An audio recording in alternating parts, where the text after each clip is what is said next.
Good morning, everyone. It's truly an honor to be here. I want to thank President Charles Hirschhorn very much for inviting me, and the Otis board members, esteemed faculty and staff, family and friends of the graduates, and most importantly, the class of 2025. You have made it. Congratulations.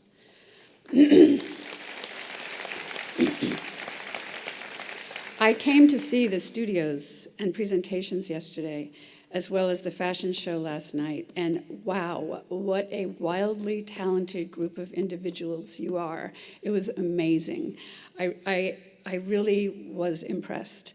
And I actually know personally the Otis experience from watching my goddaughter Sophie flourish here. This graduation is a serious achievement. It's also, in the best way, not the end of anything, but rather the beginning. In the process of writing this, I've been thinking about how hard it is to actually arrive anywhere with clarity. Most of the interesting things in life, and almost all of the interesting people, got where they were by wandering a bit, failing, rerouting, losing faith in something that once felt central, and stumbling upon something else. When I was about your age, I was studying to be an artist. That's what I thought I was going to be. I was in university trying to figure out what I believed in aesthetically, politically, spiritually, and someone handed me a book of the I Ching, the ancient Chinese text, also called the Book of Changes. Some of you may know what this is. There's a whole process involving the throwing of coins, but I won't get into that here. I threw the coins and looked up my symbol. It was the cauldron. The cauldron is the vessel that carries the soup from the kitchen to the table, from the cook, or the artist, to the people. At the time, I felt sort of insulted. I thought I was supposed to be the cook. I wanted to make the soup. I wanted to be the soup. But the truth is that I eventually knew the I Ching was right. I wasn't destined to be an artist.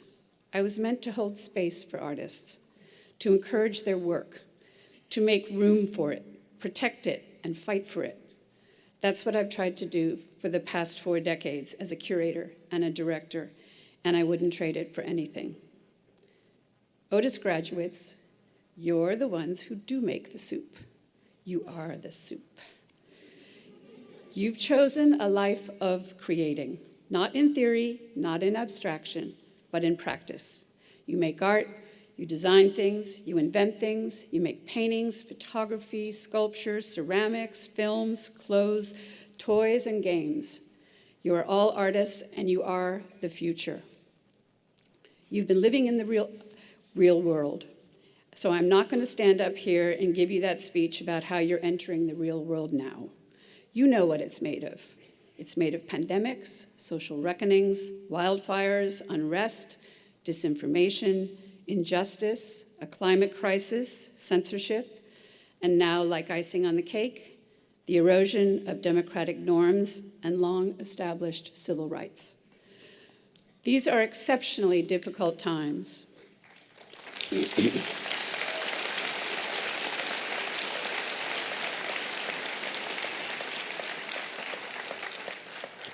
But none of this is really new.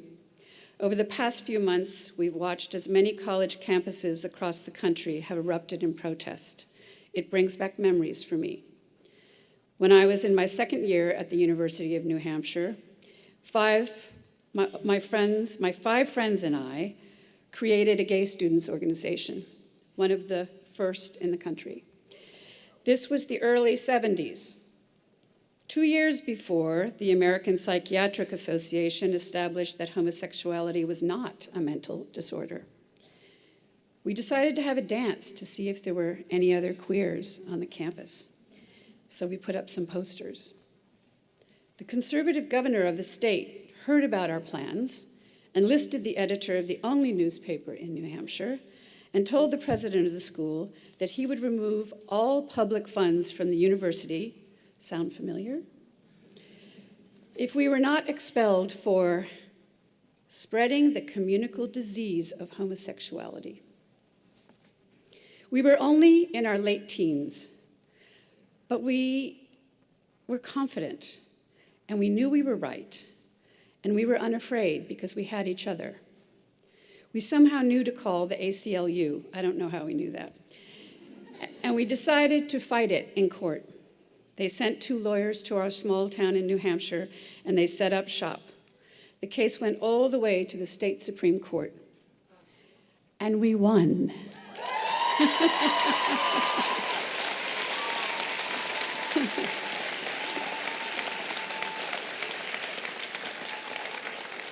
Thank you. It's a precedent-setting case based on the First Amendment, and it is taught in law schools to this day. In many ways, it set the course of my life. Art and activism have always been twin flames for me. That is not to say that all eras are the same. They're different. But there will always be people who try to squash or steal the humanity of others. And it is not to say that all artists should be activists.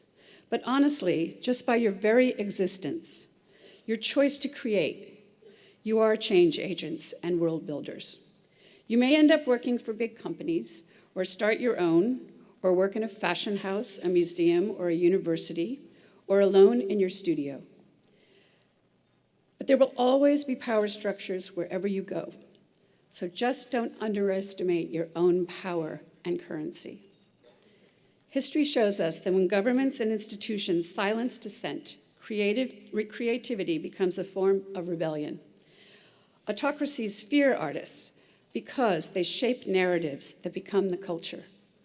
The work of staying awake, speaking truth, making strong communities, privileging collective action over individual compromise, fighting bigotry, cruelty, and racism is all in your purview. Let's not romanticize this, though. Art, and I use that word in the broadest sense of the word, doesn't save us. It doesn't feed a starving child or hold back floods or fires, but it does something else, something no less urgent. It reminds us that we have a soul. It tells us who we are and what we've done and how we've survived. A creative life is a record of joy and grief, trauma and defiance, and proof of the extraordinary beauty of our imaginations. It is also a record of our values. That's a hard word right now. Values are a fluid and confusing thing, and each generation defines its own, often to the consternation of the generations before. But there are some core eternal values, like empathy and courage, perseverance, as we have heard, and honesty. That said, I believe artists are also adept at sitting with ambiguity, with what can't be solved or agreed upon. I love that idea, most of all, in times like these, when language gets flattened, when everyone is performing certainty, when nuance disappears and everything is two-sided and black and white. Artists can hold that ambiguity open for infinite possibilities and dialogue, which is a long way of saying, what you are doing matters. Today, your tools are more powerful and far-reaching than ever. You have digital platforms, global networks, and the skills to create work that can reach millions should you choose to. But with that power comes responsibility. You are not just artists and designers. You are witnesses and truth tellers of the stories that will last beyond your own lifetimes. Some final thoughts. Be kind to yourself and don't give up. You have chosen an exciting but challenging path, and it will be worth it. Don't be afraid of making a fool of yourself. Take risks. Be scared, but brave. Find a community that supports you, emotionally and physically. If one day you become a person who can afford it, give back. Cherish this gorgeous and fragile planet.